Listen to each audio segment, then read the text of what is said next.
Jadi kalau Anda bilang seperti roller coaster ya pergerakannya. Di menit-menit terakhir tadi kalau kita lihat masih pelemahannya di 0,02%. Ternyata akhirnya posisi final di penguatan sebesar 0,14%. Ada tarikan yang luar biasa kuat kembali lagi ke zona hijau melenggang dan ini melanjutkan penguatan selama 4 hari berturut-turut. Analisa Anda seperti apa, Sasa? Iya, kalau kita lihat secara teknikal memang pergerakan IHSG meskipun hari ini ditutup menguat 0,14% dan masih bertahan di level 6.700-an, sebetulnya masih berada di bawah moving average 20, moving average 50 dan juga MA 100-nya. Nah, untuk mematahkan tren bearish yang terjadi dalam sebulan terakhir ini, IHSG ini harus bisa menembus level moving average 50-nya di level 6772 yang berwarna merah ini garisnya dan moving average 20-nya di level 6.784 yang garis berwarna biru. Nah, jika mampu bertahan di atas level itu, maka IHSG akan kembali berpotensi menguji resistance-nya di moving average 100 atau di level 6.800, Safrina. Dan kalau misalkan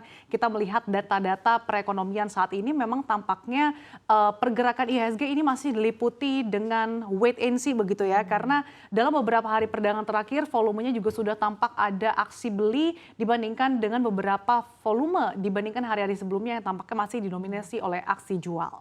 Nah, kalau misalnya kita juga melihat gerakannya moving average, memang tadi high-nya juga hari ini di 6.755 itu juga bahkan belum menyentuh dan menembus level moving average 20 yang di 6.772 kita lihat ya ada di garis merah tersebut. Jadi memang ternyata pergerakannya walaupun tadi seperti Anda bilang ada asa ya dengan penguatan yang terus berlanjut, namun memang pergerakannya masih ada tren bearish sebelum akhirnya nanti menembus level-level di moving average yang sudah terjadi secara analisa teknikal. Ini begitu menarik juga untuk melihat gerak IHSG seperti apa secara tren juga. Nah, sebenarnya sentimen apa yang juga menyebabkan bearishnya IHSG selama beberapa pekan terakhir ini? Ya, memang tampaknya terkait dengan belum ditemukan kepastian dari keputusan debt ceiling Amerika Serikat ini masih jadi momok tersendiri bagi pergerakan bursa saham domestik dan juga bursa saham global di mana Presiden Joe Biden dan juga ini anggota Kongres dari Partai Republik sejauh ini masih tampaknya berjuang ya untuk membuat kesepakatan seiring dengan juga McCarthy yang menekan Gedung Putih untuk menyetujui pemotongan anggaran federal yang dianggap Biden ini cukup ekstrim. Dan sang presiden ini mendorong pajak baru yang ternyata ditolak oleh Partai Republik. Nah, Partai Republik bahkan mempertanyakan apakah benar nih pemerintah akan kehabisan uang pada 1 Juni mendatang seperti yang dikatakan oleh Kementerian Keuangan Amerika Serikat. Namun lagi-lagi yang menenangkan psikologis pelaku pasar adalah kedua belah pihak menekankan bahwa perlunya menghindari default dengan kesepakatan bipartisan setelah pertemuan Senin malam waktu Amerika Serikat dan juga mengisyaratkan bahwa mereka akan berbicara dalam beberapa hari mendatang. Nah, Partai Demokrat dan juga Republik Amerika Serikat ini hanya memiliki waktu hingga 1 Juni mendatang nih untuk meningkatkan batas pinjaman pemerintah atau harus menghadapi gagal bayar utang yang belum pernah terjadi sebelumnya yang menurut para ekonom ini bisa menyebabkan resesi. Gagal bayar ini tentunya dikhawatirkan ya bisa memicu gangguan ekonomi besar-besaran di Amerika Serikat dan kemungkinan besar di seluruh dunia. Penyebabnya kenapa? Karena borrowing cost atau biaya pembiayaan serta suku bunga pinjaman ini akan meningkat cukup tajam. Dan hal ini juga berimplikasi pada perbankan global, Safrina. Dan dalam hal ini sebenarnya juga pagu utang Amerika Serikat itu persis di 31,4 triliun rupiah. Kalau kita lihat pergerakan utang pemerintah Amerika Serikat dari Januari itu sudah stagnan ya di 31,4 seiring dengan debt ceiling yang juga belum dinaikkan. Dan dari Janet Yellen sendiri per 1 Juni juga bilang kalau misalnya debt ceiling tidak kembali dinaikkan, mungkin ada polemik yang tersendiri terjadi, ada kemungkinan yang begitu besar yang juga diwanti-wanti oleh Vice President Kamala Harris bahwa akan terjadi resesi yang luar biasa dalam dan juga default yang tentunya ini sangat-sangat tidak dinanti-nantikan oleh seluruh ekonom global. Nah, di satu sisi ada begitu banyak momok di perekonomian global. Lalu bagaimana juga tentang pergerakan dan dinamika makroekonomi domestik? Seperti apa? Iya, tentunya pelaku pasar menanti seperti apa keputusan RDG Bank Indonesia yang akan diumumkan esok hari ya. Karena kalau kita lihat berdasarkan konsensus CNBC Indonesia, Bank Indonesia diproyeksi akan tetap mempertahankan suku bunga acuannya di level 5,75% seiring kondisi ekonomi domestik yang masih sangat baik. Nah, sejauh ini Bank Indonesia sudah mengerek suku bunga acuan sebesar 225 basis poin dari 3,5% pada Juli 2022 menjadi 5,75% pada Januari tahun ini. Nah, suku bunga acuan kemudian dipertahankan pada level tersebut pada pertemuan Februari, Maret, dan juga April lalu. Jadi memang konsisten ya dalam beberapa bulan terakhir. Namun Bank Indonesia diproyeksi masih sulit nih untuk memangkas suku bunga acuan pada tahun ini karena Bank Sentral Amerika Serikat The Fed belum juga memberikan sinyal kapan mulai akan melakukan pivot kebijakannya. Nah, dari dalam negeri seluruh indikator perekonomian menunjukkan perkembangan yang sangat baik ya, di mana contoh-contohnya adalah inflasi, pertumbuhan ekonomi, hingga neraca pembayaran Indonesia.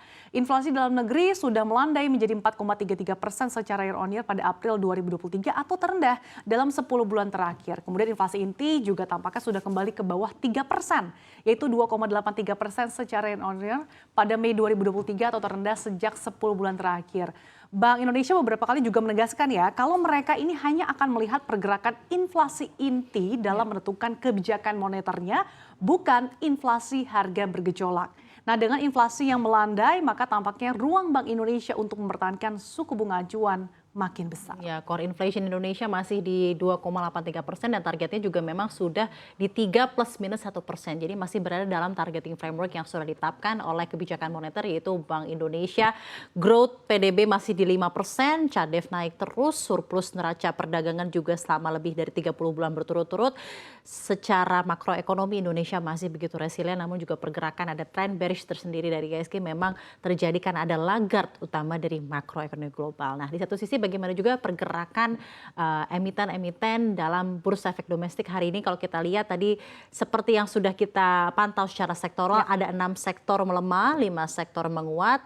Namun adakah emiten-emiten tertentu yang patut menjadi perhatian pergerakannya hari ini? Ya, tentunya kalau kita lihat hari ini emiten industri penerbangan Garuda Indonesia dengan kode emiten GIAA dan juga Garuda Maintenance Facility AeroAsia atau GMFI pada perdagangan hari tampak melayang ya dalam 3 hari perdagangan terakhir. Kalau kita lihat memang saham Garuda Indonesia ini tampak mengudara. Meskipun memang masih menunjukkan tren bearish nih pada pergerakan sahamnya. Karena kalau kita lihat secara year to date saja saham Garuda Indonesia ini sudah tertekan. Bahkan kalau kita lihat secara year to date sudah hampir 70%. Nah, pergerakan harga saham Garuda Indonesia yang atraktif dalam 3 hari perdagangan terakhir ini memang tampaknya terjadi seiring potensi peningkatan traffic karena ada efek seasonality Lebaran Haji 2023 yang biasanya menggunakan pesawat Garuda Indonesia sebagai moda transportasi. Di mana masa keberangkatan haji untuk gelombang pertama ini sudah masuk asrama haji mulai kemarin.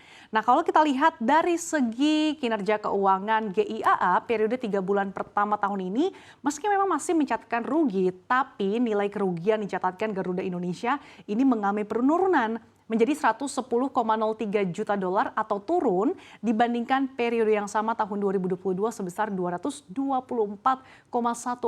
juta dolar. Nah, perbaikan kinerja emiten GIA ini ditopang oleh kenaikan pendapatan usaha, meliputi pendapatan usaha dari penerbangan berjadwal. Kalau kita lihat di sini, Garuda Indonesia terpantau terapresiasi 8,77%, ditutup di level 62, sementara itu GMF AeroAsia ditutup menguat 9,09%.